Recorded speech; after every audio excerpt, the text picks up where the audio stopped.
Parce que ce fléau est une réalité chiffrée par l'ONU. Aujourd'hui, il y aurait 30 millions d'esclaves dans le monde. Presque la moitié vit en Inde. Nous avons levé le voile sur les recoins les plus sombres du pays des esclaves modernes.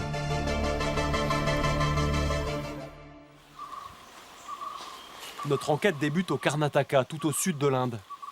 Ici, les plants de café s'étendent partout, à flanc de colline. Cet État produit aujourd'hui 55% du café indien. Son industrie emploie 500 000 personnes. Depuis toujours, ces ouvriers agricoles travaillent dans les immenses plantations.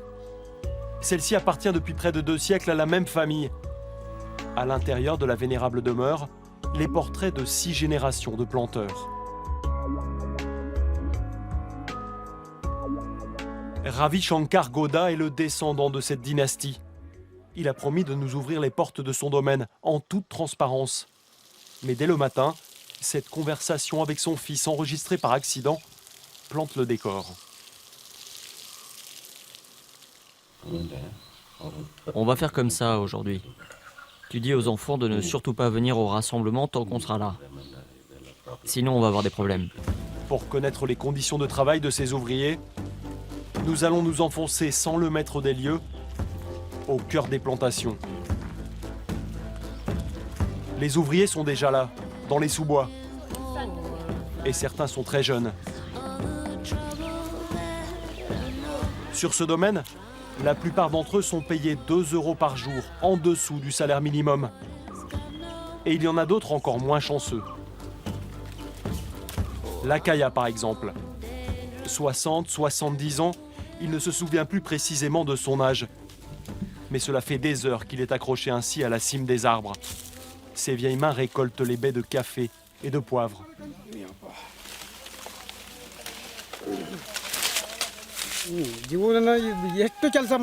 C'est très difficile de grimper en haut des arbres.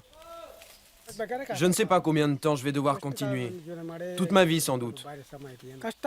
Et tout ça sans recevoir aucun salaire. Mais bon, c'est notre destin. Qu'est-ce qu'on peut y faire? Lakaya a ainsi passé 40 années dans cette plantation. Coincé là, victime d'un système redoutable.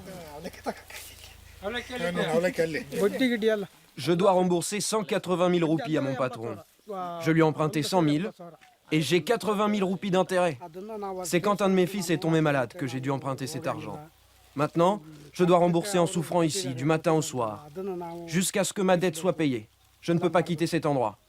Tes enfants, ils font quoi? Ils travaillent tous ici. Et ta femme? Elle aussi. Toute la famille doit rembourser la dette. Si le secteur agricole recense la grande majorité des 15 millions d'esclaves indiens, d'autres secteurs ont aussi fait de l'asservissement de leurs travailleurs un mode de fonctionnement. Dans l'état du Pendjab, dans l'ouest du pays, une petite troupe se prépare au combat. À la tête de ces guerriers sikhs, une jeune femme, une avocate de 25 ans. Pourquoi ils vous ont chassé de votre travail? Ils nous ont chassés parce qu'on leur a demandé de nous payer, et de nous payer à temps. Ils ont refusé et nous ont dit de dégager. Comment on va survivre? On n'a même pas assez d'argent pour manger. Ok, on va vous aider. On va se rendre sur place. Venez, on y va.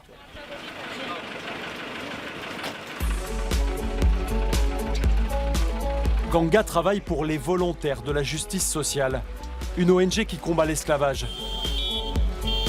Elle sillonne la province du Pendjab. Ses cibles principales, des entreprises qui pullulent dans la région et qui se sont spécialisées dans l'exploitation des hommes. On les aperçoit de loin, ces briqueteries. Leurs cheminées défigurent le paysage. La plupart des gens ici sont des travailleurs forcés. C'est la situation qui prévaut dans tout le pays, dans le secteur des briqueteries. Tout le secteur a ce genre de problème.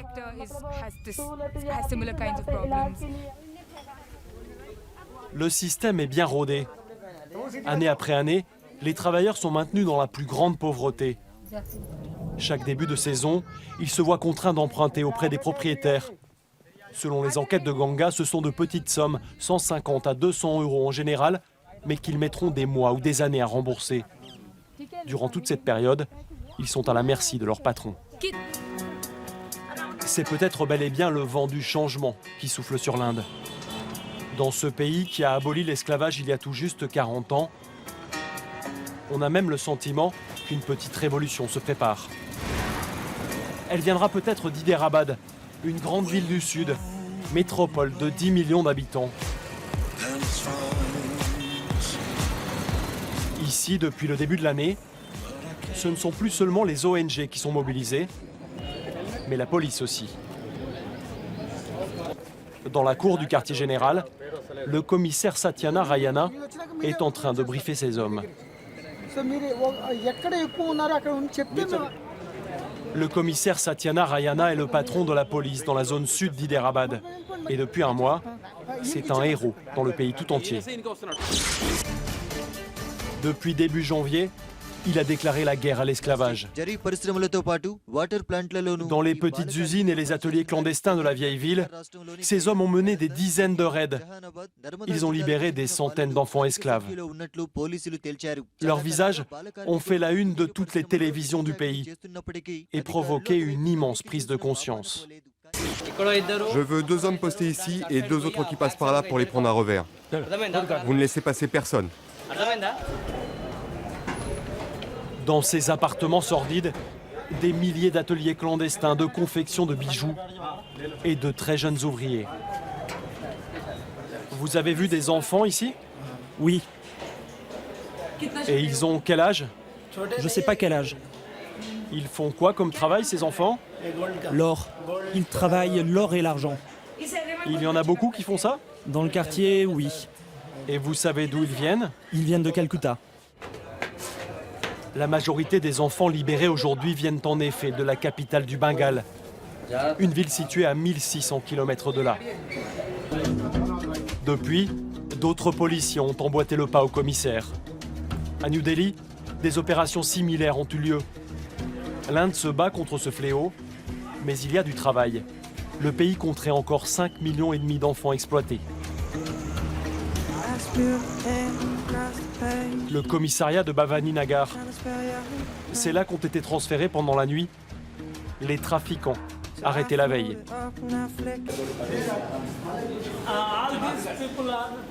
Tous ces gens, ce sont les trafiquants que j'ai arrêtés. Ils ont demandé une libération sous caution, mais ils sont poursuivis par la justice criminelle pour trafic d'enfants. Ils ont amené à Hyderabad 216 enfants, dont 3 filles. Comparé aux autres crimes, c'est très difficile à combattre. Parce que ces gens viennent du même village que leurs victimes.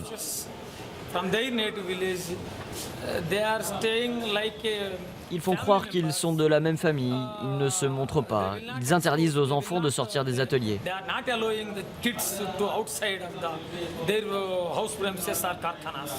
Wassim est là justement.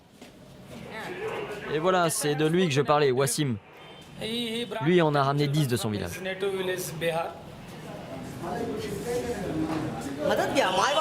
Je les ai amenés ici parce que leurs parents me le demandaient. Ce n'était pas mon idée. J'ai tout fait avec l'accord de leurs parents. Ils avaient quel âge, ces gamins? Il y en avait un de 18 ans, un autre de 17, l'autre avait 12 ans, et puis 3 enfants de 10 ans. Ce sont des parents dans la misère qui envoient leurs enfants comme ça, pour qu'ils gagnent de l'argent. On est tous parents. Personne n'aime envoyer ses enfants loin comme ça.